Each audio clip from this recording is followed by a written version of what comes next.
You know, I've known Gunny for a long time. When did you first meet him, and how was your first meeting? I met Gunny over 10 years ago. Came over with my coach Matt Thornton to help him as a seminar. I think I was maybe a purple belt at the time, maybe a brown belt.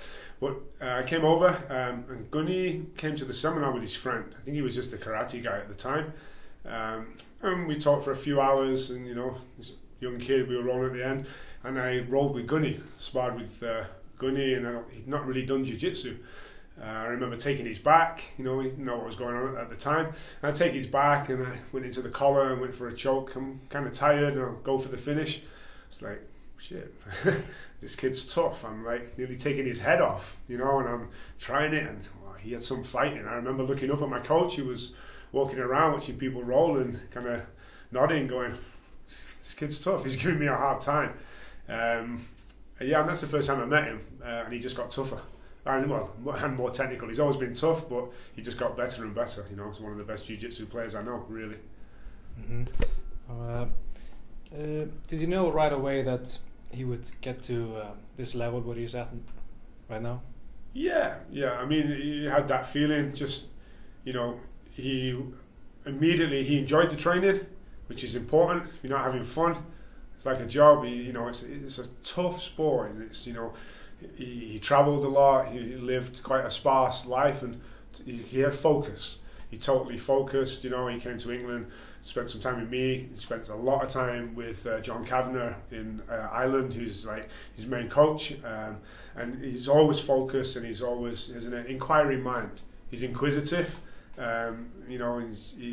that's what you need to grow, I think. He'll question everything for himself. You can tell him something and he's not just going to go, oh yes. He's going to go, okay, let me try that.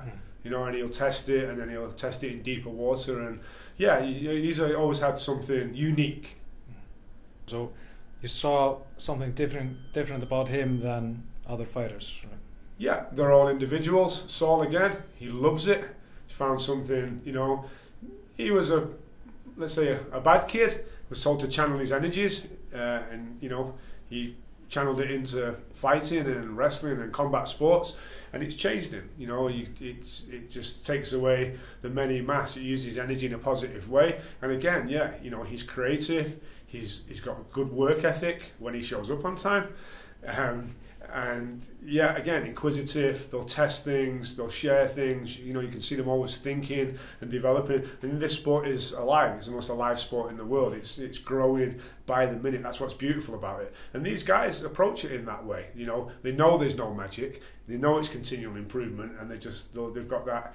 It's not just discipline, but they've got that kind of interest in it to carry on and try and find the answers. And then you get to a plateau like, oh yeah, I've got this now, and then it'll change again, because everyone's adapting, and it's like the fastest growing sport in the world, so it's just constantly growing. I don't see where that'll stop. That's what's beautiful about it.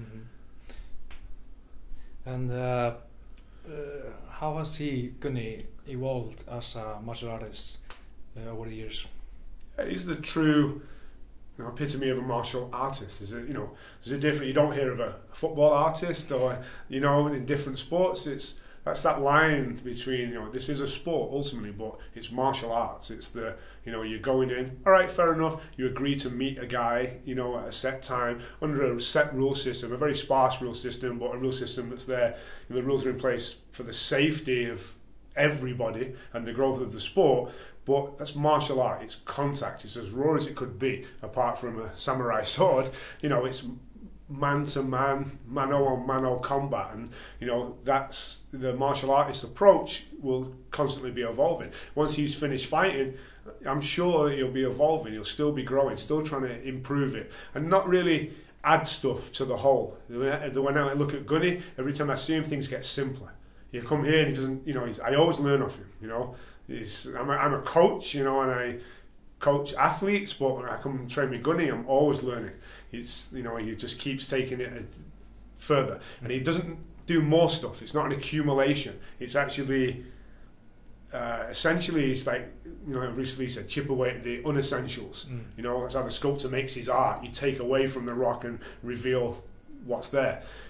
The simplest most direct route, and that's what I see Gunny doing, like simplifying, but obviously not too simple. Then you have an online seminar, the Essential Padman, right? Yes. Yeah, and it's basically how to be a good padman. And what makes a good padman in your opinion? Like, I've narrowed it down to a few things. I've spent years in dressing rooms and seeing people pick the pads up, and now in fitness gyms, personal trainers, and they're doing this stuff. And to me, I just couldn't bear to watch it. But you know, again, it's about being efficient. It's not about lots of variables. It's about refining a skill set. So you know, not overcomplicating things, not fancy set patterns. It's really, essentially, a good padman will be as close to sparring as possible. You know, you can mimic an opponent, or not a set opponent, but it's not so much about the opponent, but you can mimic a style. You have the right distance, and it takes years of practice to refine that. You know, it's those pads can be like a paintbrush, and you know, my job is not to give you set patterns or techniques. My job is to make you do things that we need you to do without you kind of knowing, you know, and you have that feeling, or the striker have that feeling like he's in a fight. He's got the correct distance, got to be the correct pressure. He's got to throw shots, and I can take the pads away, you know, on a hook or an uppercut, and he will still be in balance, okay? They should be hustling you with the footwork, not following the padman, you know? Nobody stands in front of you in a fight and goes, hit me with a 1, 2, 3. You know, it's about reactions and me looking for holes in their game and then filling that hole in, making it more solid. So yeah, really, I don't know. It's like a battery, you know, like a car battery and a charger, and the pads are like the wires between the two. So you're using them to program the battery, or the hard drive, like John says. Yeah. I was reading your website the other day, and you said that you were convinced that the majority of the padmen, like of how people hit pads, that it was detrimental to the fighter's development. Yes. Can you clarify on that a bit? There's many different things. The one thing I have is called calibration. So first, you see a lot of people pushing through or overbalancing because they're trying to get so much power. It's a piece of foam. You're not going to knock it out. Okay, you know, it's some leather wrapped around some foam.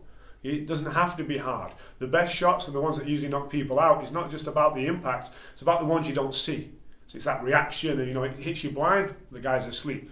So I have different concepts like the eggshell. You know, you want to be able to hit as hard enough to crack the egg, but without smashing it open.